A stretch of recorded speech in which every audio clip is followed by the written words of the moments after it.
Hello, good morning. Well, it might not be morning when you're watching this. So, excuse my appearance, mom life, still have a newborn. So, I tried to throw in a scarf and some earrings in an effort to look cute. But we'll see. I'm in the process of doing my hair, videos to come soon. So, check it out. So, I'm sitting in the nursery. And I thought that I would quickly come on and talk about my birth story. Because I feel like kind of was difficult. Definitely not as planned.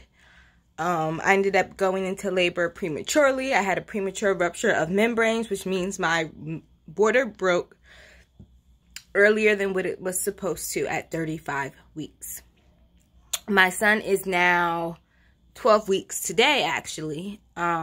His premature, so his due date was February 5th. I had him January 3rd.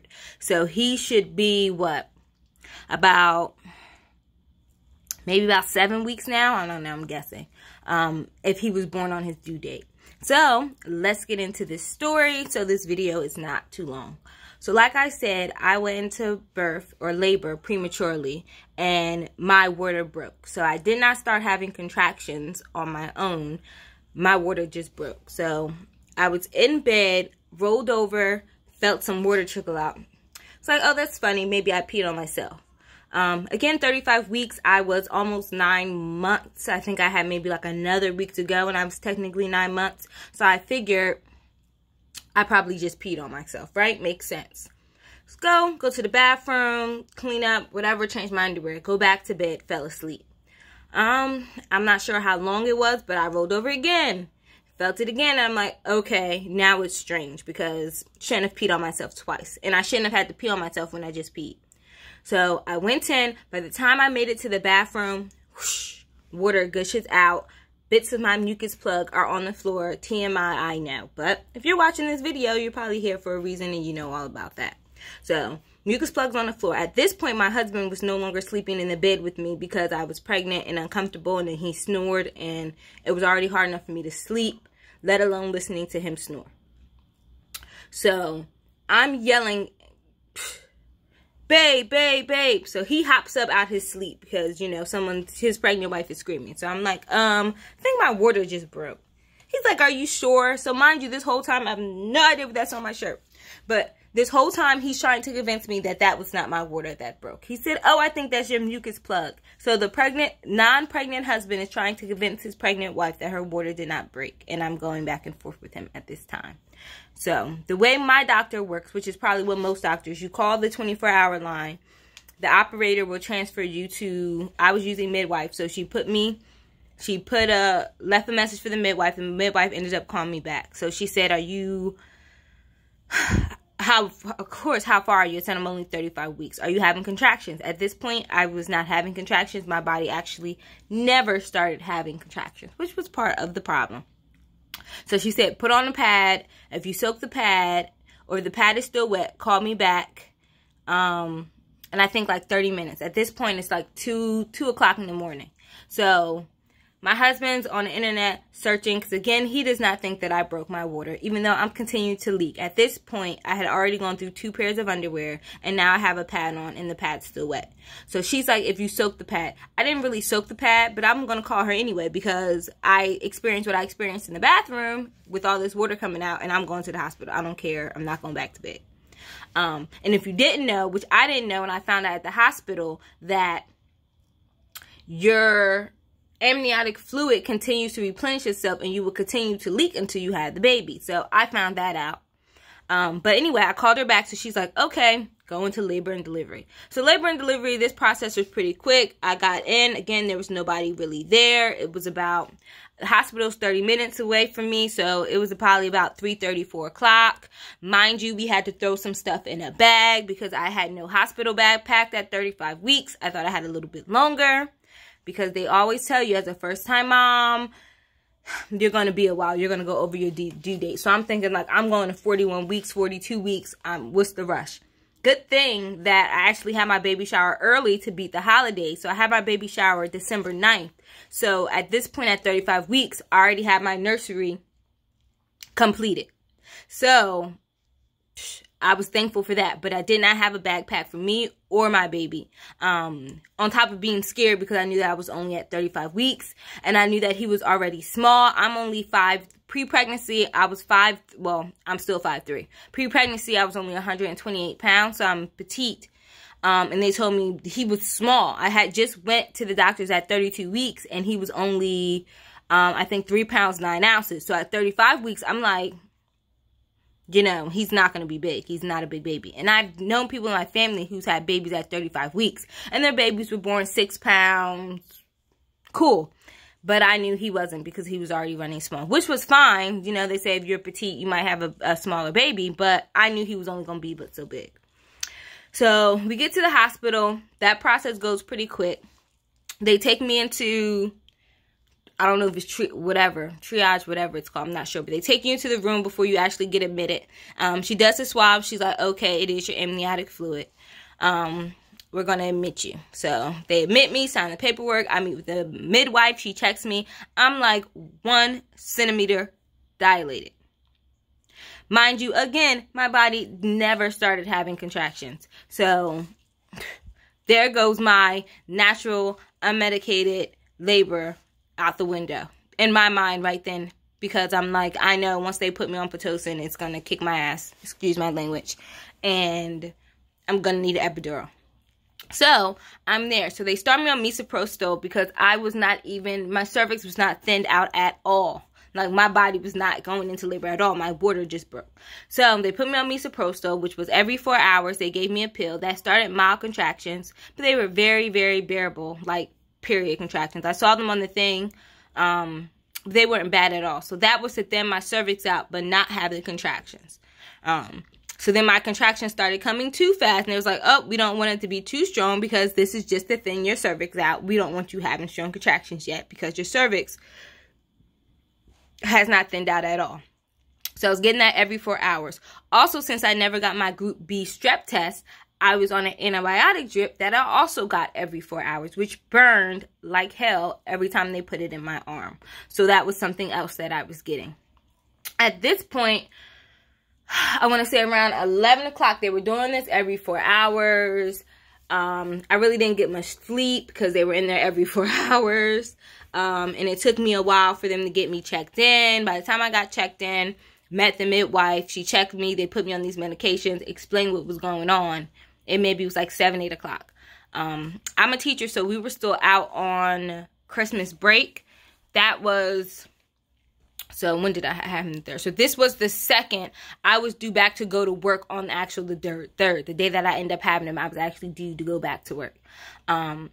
So at that point, people started coming up to the hospital more than I thought. I had a whole room of people. And I kind of had the impression of, you guys are sitting here and this baby is not coming no time soon. So you guys might as well go home and let me get some sleep because they were having separate conversations.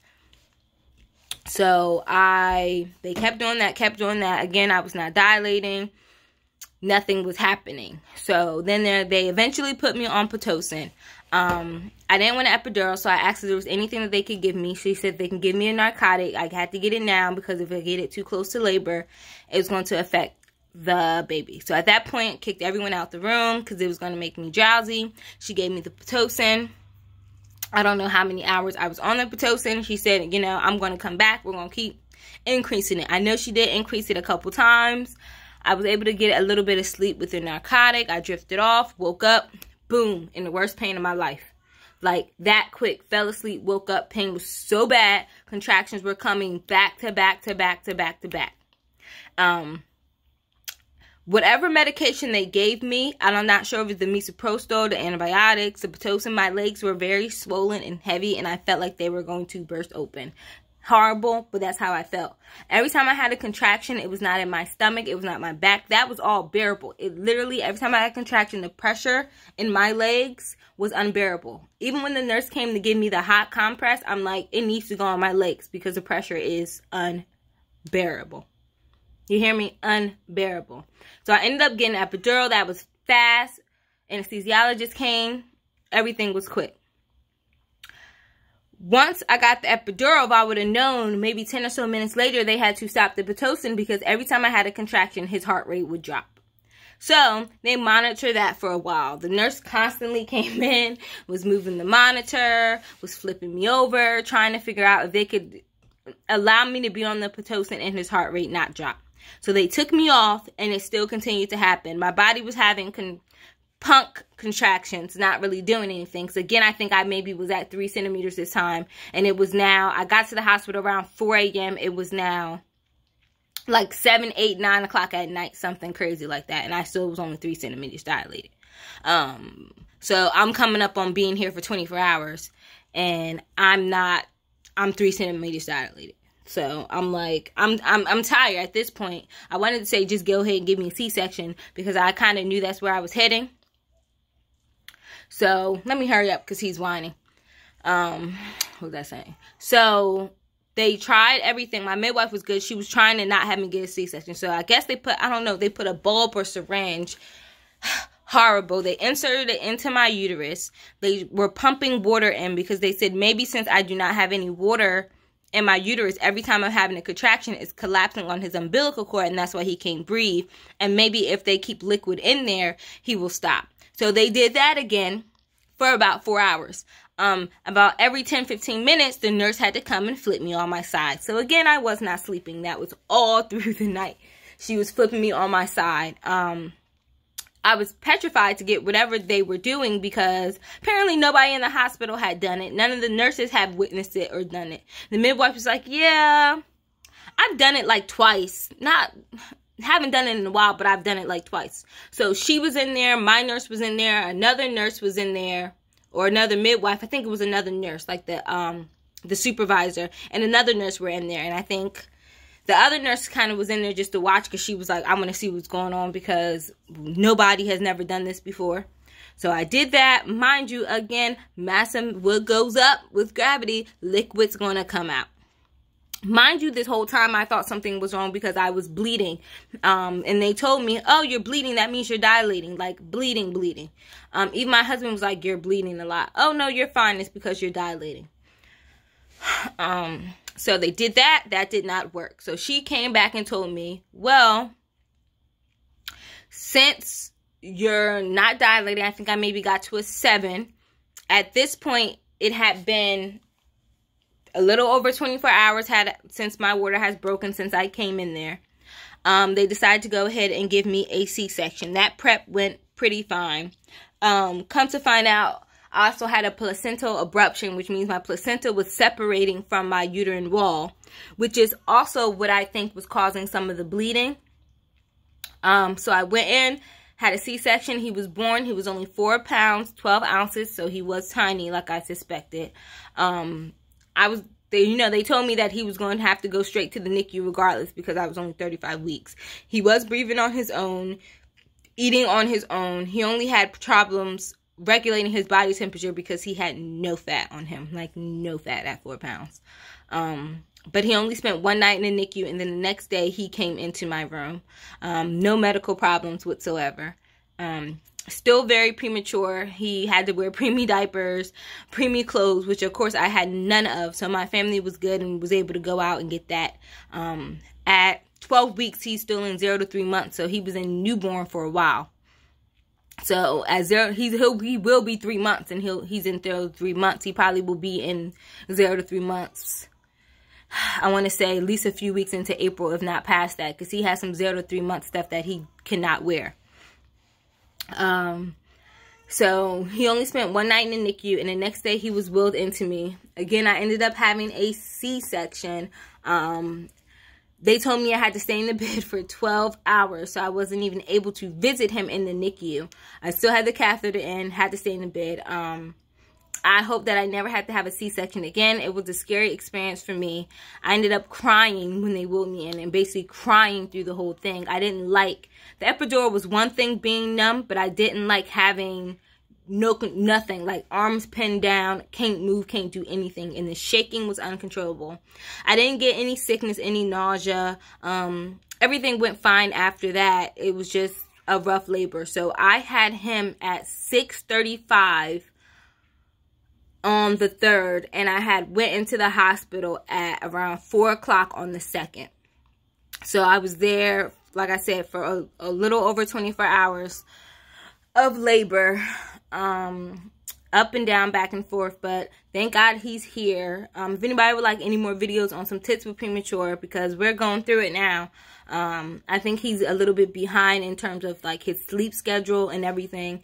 Also any tips with breastfeeding, because I did have a kind of rough start, but I kind of working it out now. So if you would like any other videos or have any questions, please leave them below and comment and subscribe. I plan on uploading a lot on this channel: crafts, DIY, sewing, knitting, and of course baby videos. But let me go get my son because he is crying his head off and is probably ready for a nap. Thanks for watching.